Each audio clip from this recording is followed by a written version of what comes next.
ആദ്യം doctor Mohan Varghese, Pakistan operation സിന്ദൂറിന് ശേഷം പതിയിരിക്കുന്ന ഒരു ഹിംസ്ര ജന്തുവിനെ പോലെ എന്ത് തന്ത്രത്തിലേക്ക് വരും എന്ന് ഒരുപക്ഷെ പലതവണ നമ്മൾ ഈ ചർച്ചകളിൽ പറഞ്ഞിട്ടുണ്ട്. ഇത് താൽക്കാലികമായിരിക്കും, അപ്പുറത്തെ അയൽവാസി അങ്ങനെ പെട്ടെന്ന് അടങ്ങിയിരിക്കുന്ന കൂട്ടത്തിലല്ല.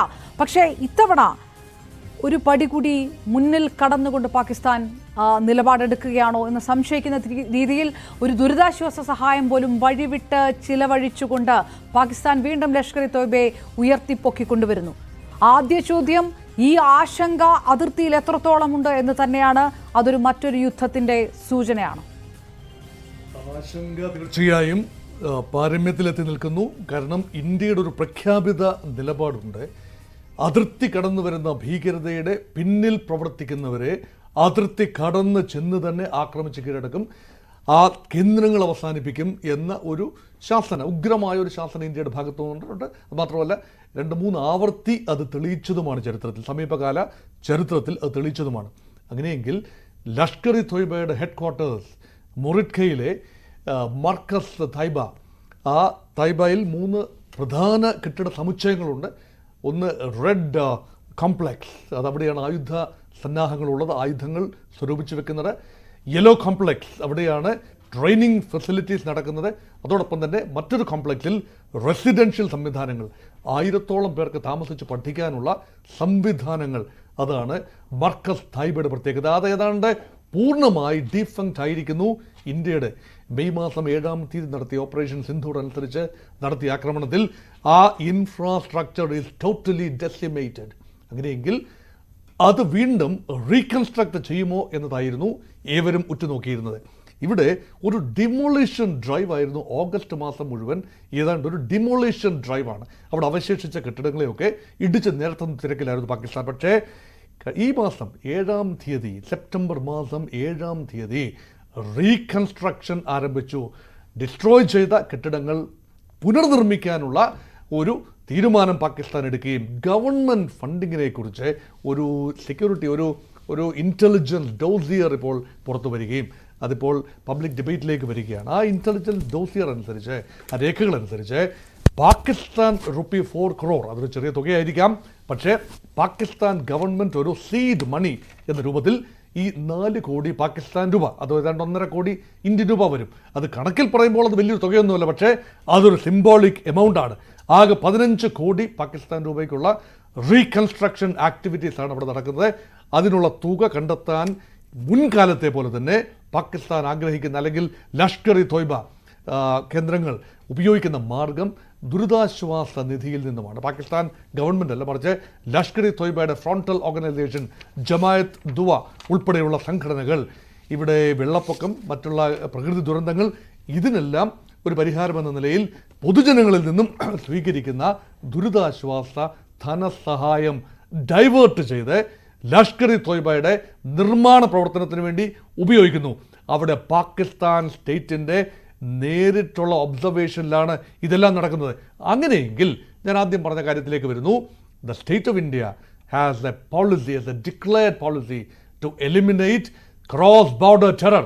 അത് എലിമിനേറ്റ് ചെയ്യുന്നതിൻ്റെ ഭാഗമായി ടെറർ കേന്ദ്രങ്ങളെ മാത്രമല്ല, ടെറർ കേന്ദ്രങ്ങളെ നട്ട് നനച്ച് വളർത്തുന്ന കേന്ദ്രങ്ങളെയും അത് ഗവൺമെൻറ്റാണ്, അത് പാകിസ്ഥാൻ സൈന്യമാണ്, പാകിസ്ഥാൻ്റെ ISI ആണ്. അവരെയും ആക്രമിക്കുക, അവരെയും അവസാനിപ്പിക്കുക എന്ന ഇന്ത്യയുടെ നയം. അത് എത്രത്തോളം മുന്നോട്ട് പോകും? ഇവിടെ അപർണ ഇൻട്രോയിൽ സൂചിപ്പിച്ച 2 ഓപ്ഷൻസാണ്. ഒന്ന് ഡിപ്ലോമാറ്റിക് ഓപ്ഷൻസ്, 2 മിലിറ്ററി ഓപ്ഷൻസ്. സാധാരണ നയതന്ത്ര ഓപ്ഷൻ പരാജയപ്പെടുന്നിടത്താണ് മിലിറ്ററി ഓപ്ഷൻ ഉപയോഗിക്കുന്നത്. ഇവിടെ നയതന്ത്രം പൂർണ്ണമായി പരാജയപ്പെട്ടിരിക്കുന്നു. ടോക്സ് ഒന്നും തന്നെ നടക്കുന്നില്ല, ബോർഡർ ടോക്സ് നടക്കുന്നില്ല, മറ്റ് വിവിധ വിഷയങ്ങളെക്കുറിച്ചുള്ള ഇൻഡോ പാക് ചർച്ചകളൊന്നും തന്നെ സമീപ ഭൂതകാലത്ത് നടന്നിട്ടില്ല. അങ്ങനെയെങ്കിൽ ഏക പരിഹാരം സായുധ പരിഹാരം മാത്രമാണോ? ഡോക്ടർ മോഹൻ വർഗീസ്, ആ വാക്കിൽ അതാണെങ്കിൽ ഇതൊരു സർജിക്കൽ സ്ട്രൈക്കാണ് നടത്തിയത്. ലഷ്കർ ഇ തോയ്ബയുടെ ഈ ആസ്ഥാനം തകർത്തത് ഇന്ത്യയുടെ സർജിക്കൽ സ്ട്രൈക്കായിരുന്നു. അങ്ങനെ ഒരു സർജിക്കൽ സ്ട്രൈക്ക് നടത്തിയിടത്താണ് ഇന്ത്യ ഒരുപക്ഷെ പരിഹസിച്ചുകൊണ്ടോ വെല്ലുവിളിച്ചുകൊണ്ടോ ഇത് വീണ്ടും കെട്ടിപ്പോകുന്നത്. അപ്പോൾ ഇതുവരെ പോന്ന പ്രതിരോധ ആക്രമണങ്ങൾ, ഡിഫൻസ് മതിയാകില്ല എന്നുകൂടിയില്ലേ? അതിൻ്റെ പിന്നിൽ അമേരിക്കൻ ആംഗിൾ, ഇവിടെയാണ് ദി പിക്ചർ ബിക്കംസ് മർക്കി. എന്തുകൊണ്ട് പാകിസ്ഥാൻ കഴിഞ്ഞ 1 മാസമായി, അല്ലെ 1.5 മാസമായി മാറി ചിന്തിക്കുന്നു? അതിന് പിന്നിൽ ചൈനയോടുള്ള ഓവർ ഡിപ്പെൻഡൻസ് കുറച്ചുകൊണ്ടുവരികയും അമേരിക്കയുമായുള്ള ബന്ധം മെച്ചപ്പെടുത്തുകയും ചെയ്യുന്ന ഒരു സമയമായിരുന്നു കഴിഞ്ഞ 1-1.5 മാസം. ഈ വ്യാപാര യുദ്ധത്തിൻ്റെ സൈഡ് ലൈനിൽ സംഭവിച്ചതെന്തെന്നാൽ പാകിസ്ഥാൻ മിലിറ്ററി ജനറൽ അസിം മുനീർ അല്ലെങ്കിൽ ഫീൽഡ് മാർഷൽ പദവി കൈവശപ്പെടുത്തിയ അസിം മുനീർ 2 പ്രാവശ്യമാണ് കഴിഞ്ഞ 2 മാസത്തിനുള്ളിൽ അമേരിക്ക സന്ദർശിച്ചതും ഡൊണാൾഡ് ട്രംപുമായി ചർച്ച നടത്തിയതും. അതുകൊണ്ട് പാകിസ്ഥാൻ സൈന്യത്തിനോട് നേരിട്ട് ഇടപെടുന്ന അമേരിക്ക അതൊരു മാറിയ സ്റ്റാൻഡാണ്. അങ്ങനെയെങ്കിൽ ഐക്യരാഷ്ട്ര സംഘടന ഭീകര സംഘടനയായി പ്രഖ്യാപിച്ച ലഷ്കർ ഇ തോയ്ബയെ ഇപ്പോൾ വെള്ളപൂശാൻ അമേരിക്ക ശ്രമിക്കുമോ? അത് പരസ്യമായി അങ്ങനെ ചെയ്യാനാവില്ല. പാകിസ്ഥാനാണ് ബിൻ ലാഡന് അഭയം കൊടുത്തത് എന്നോർക്കുക. ഒസാമ ബിൻ ലാദന് പാകിസ്ഥാൻ മണ്ണായ അബട്ടബാദിൽ അഭയം കൊടുത്ത് അമേരിക്കൻ മെറീനുകൾ അവിടെ എത്തി വധിക്കുന്നതൊക്കെ പ്രശസ്തമായ ഒരു മുൻകാല ചരിത്രമാണ്. ഇതെല്ലാം മനസ്സിൽ വെച്ചുകൊണ്ട് അമേരിക്ക മാറിയ ജിയോ പൊളിറ്റിക്കൽ ഇക്വേഷൻസിൽ പാകിസ്ഥാനെ സർവ്വ പിന്തുണയും, സൈനികമായ പിന്തുണയല്ല, മറിച്ച് ഇങ്ങനെ ഒരു നയതന്ത്രപരമായ ഒരു കാര്യം അമേരിക്കയിൽ ബോധിപ്പിക്കാനായി ചെന്ന ശശി തരൂരിൻ്റെ വാക്കുകൾ വൃഥാവിലാവുമോ?